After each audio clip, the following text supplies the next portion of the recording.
Tout d'abord, je vais vous dire ce que je fais pour gagner ma vie. Ça permettra de vous aider à comprendre ma situation. Je suis patron de ma propre entreprise, si on peut appeler ça comme ça. Mais je qualifierais plutôt mon travail de service personnel. Je m'introduis dans une maison ou un bâtiment que mon client a choisi et je détruis ou vole ce qu'il souhaite. En général, mes clients sont souvent des hommes de classe moyenne, énervés contre leur patron, ou alors des individus récemment séparés qui veulent se venger de leur ex. Pour résumer, je fais le travail que des gens énervés ont envie de faire, mais n'ont pas le courage de faire eux-mêmes. Je suis assez bien payé, et ça me donne l'opportunité de découvrir des endroits intéressants. Alors, je suis assez satisfait de mon métier. Il y a quelques semaines, j'ai reçu un coup de fil. Je m'attendais donc à un habituel travail routinier.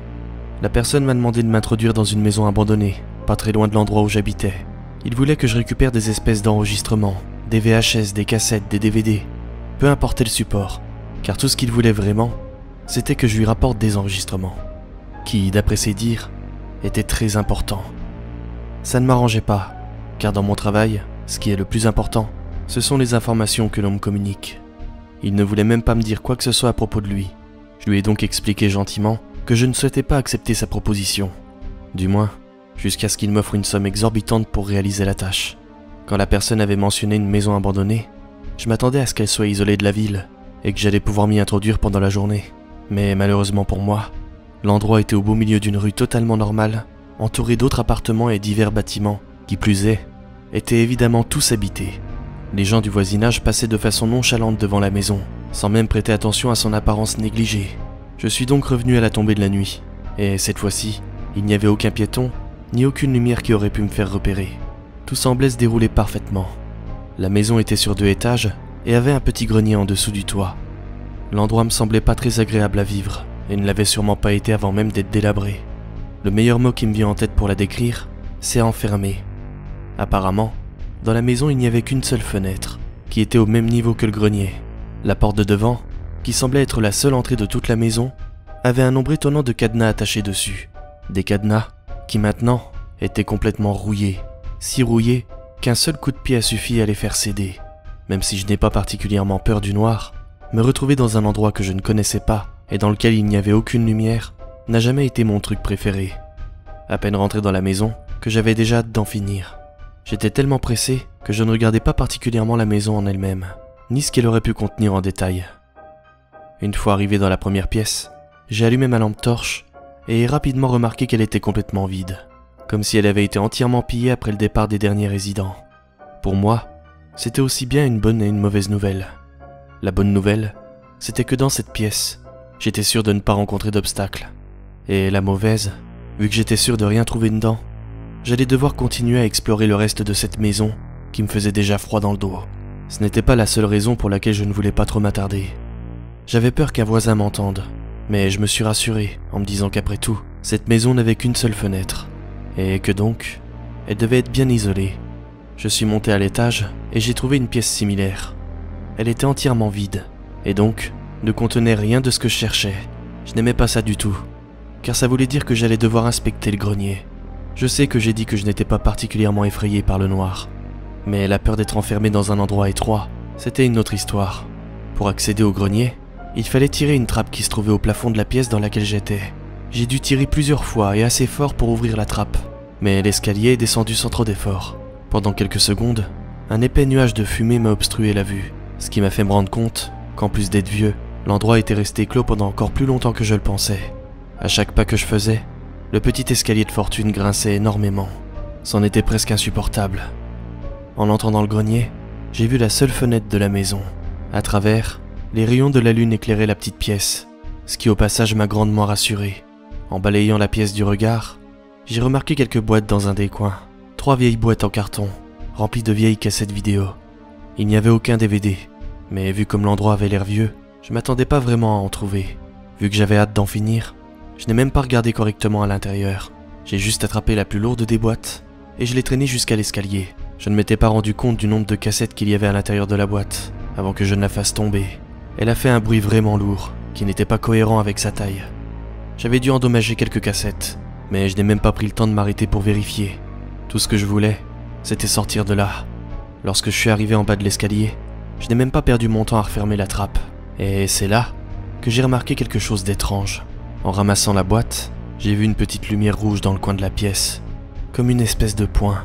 Il ne bougeait pas, mais ça m'a tellement surpris que j'ai couru en direction de l'escalier, sans même avoir l'envie de découvrir ce que c'était.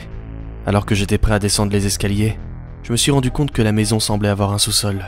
Il n'y avait pas d'autre moyen de s'en rendre compte qu'en étant à l'endroit même où je me trouvais. En bas de l'escalier, il y avait un autre point rouge, léger, mais tout de même bien visible. Vu que j'avais la boîte en carton dans les mains, je ne pouvais pas utiliser ma lampe torche. Et c'est là que j'ai trébuché. Il n'y a pas de moyen plus poétique de le décrire.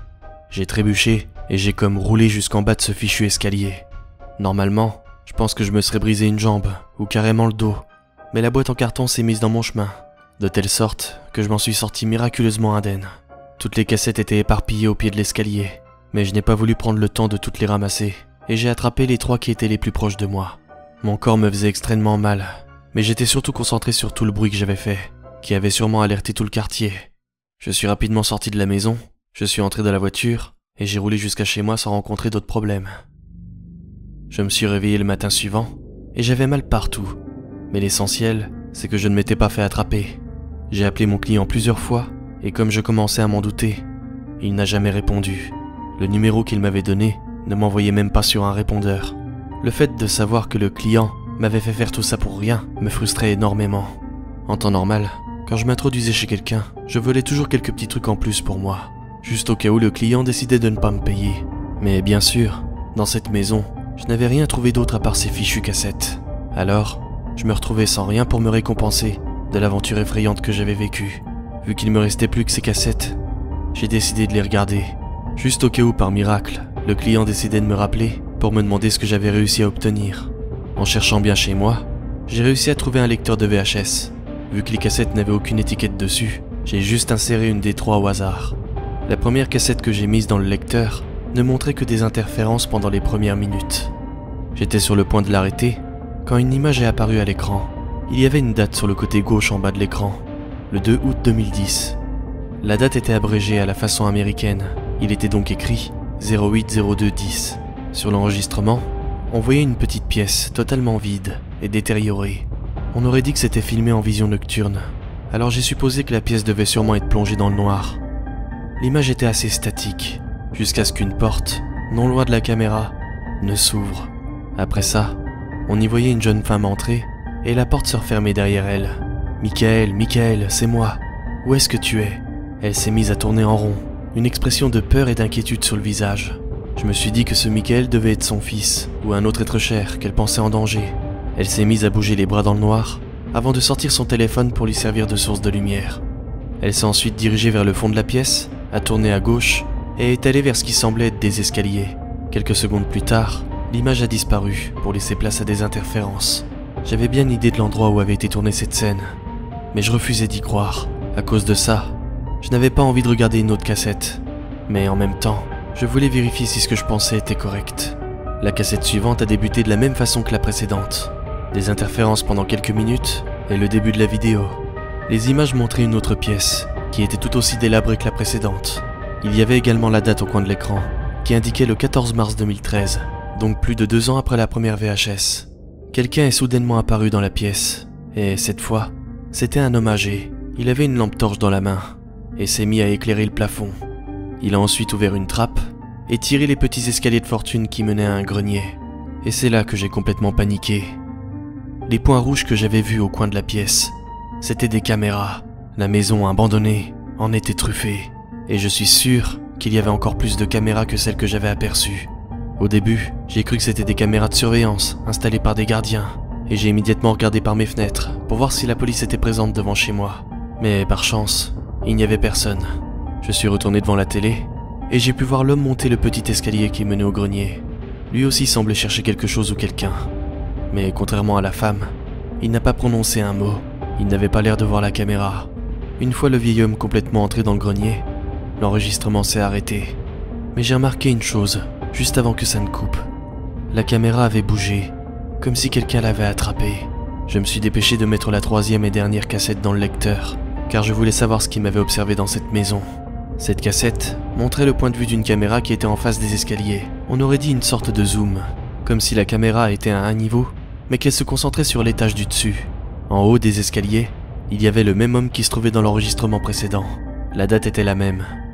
J'avais ramassé les cassettes au hasard, mais j'avais eu la chance de tomber sur 2 enregistrements qui suivaient. L'homme était blessé, il tenait son bras gauche, duquel coulait du sang. Il trébuchait à chaque pas, alors qu'il essayait d'avancer dans l'escalier qui menait au premier étage. Et alors qu'il arrivait à la toute dernière marche, il est tombé de fatigue. En tombant, j'ai pu voir que derrière lui, il y avait quelque chose. On aurait dit une personne, d'environ 1m80. Je dis une personne, mais ça ne semblait pas humain. Cette chose a avancé jusqu'à l'homme et s'est mise à le traîner par son bras blessé. L'homme s'est un petit peu débattu, mais la chose lui a donné un immense coup de pied dans la tête pour qu'il s'arrête. Il l'a ensuite conduit vers d'autres escaliers, ceux qui, selon moi, menaient à la cave. La chose était assez près de la caméra pour que je puisse voir son visage. Ou plutôt, ce qui le recouvrait. Ça portait une sorte de masque. Et j'avais l'impression que ce masque était fait de vieux haillons, dans lequel des trous étaient coupés pour chaque œil, et qui étaient déchirés un peu partout ailleurs.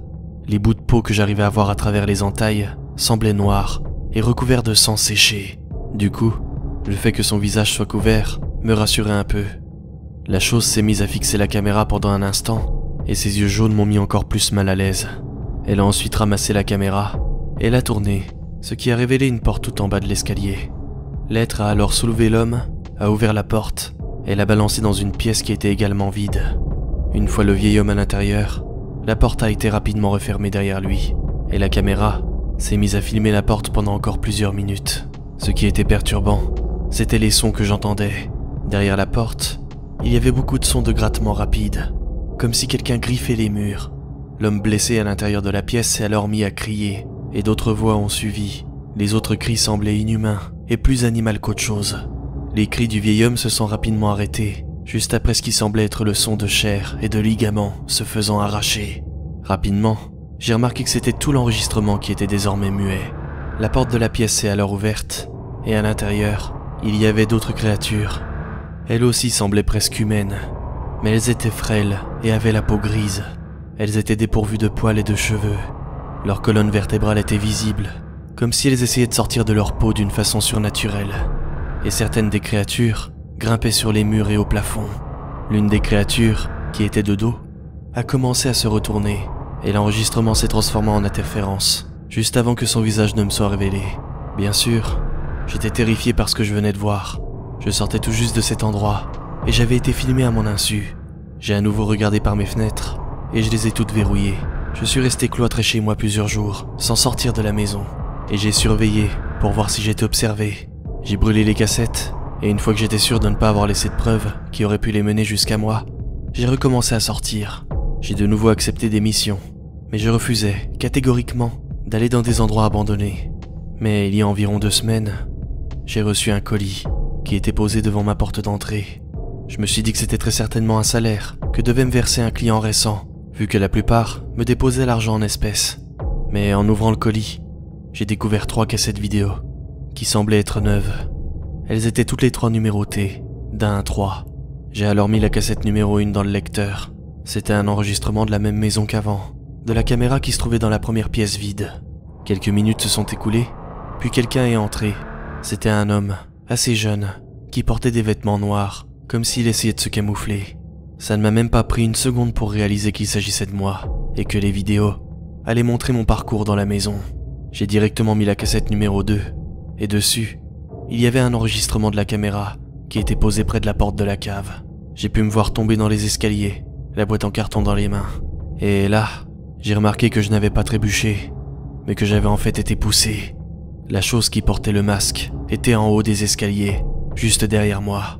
Elle m'avait poussé, assez légèrement pour que je ne le sente même pas.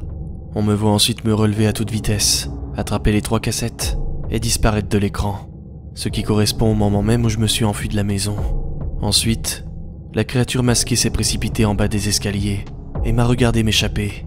Elle a ensuite avancé jusqu'à la caméra, elle a fixé, avant que l'enregistrement ne coupe. J'étais complètement pétrifié, et mon niveau d'adrénaline était à son paroxysme. J'ai dû prendre mon courage à 2 mains pour lancer la dernière et 3e cassette. L'enregistrement sur celle-ci ne montrait pas l'intérieur de la maison abandonnée. La caméra était tenue par quelqu'un, et elle filmait l'extérieur d'un autre endroit. La personne qui tenait la caméra marchait sur un trottoir, et s'est mise à zoomer sur une maison. Et comme vous l'avez sûrement deviné, cette maison, c'était la mienne. Peu importe qui ou quoi était en train de filmer, cette chose a poussé un cri démoniaque. Juste avant que l'enregistrement ne se termine. Depuis, je suis devenu paranoïaque. Je n'ose plus sortir, et je reste tout le temps enfermé chez moi. À chaque fois que je dois aller dehors, j'ai l'impression de voir la créature masquée du coin de l'œil. Je ne sais pas si c'est mon imagination, ou si cette chose est vraiment là. Parfois, j'entends frapper à ma porte, et quand je l'ouvre, je découvre une nouvelle cassette, posée juste devant. Ça concerne toujours des enregistrements de ma maison, filmés de jour comme de nuit. Mais ce qui m'inquiète vraiment, c'est qu'à chaque fois, la chose masquée semble filmer de plus en plus près de chez moi.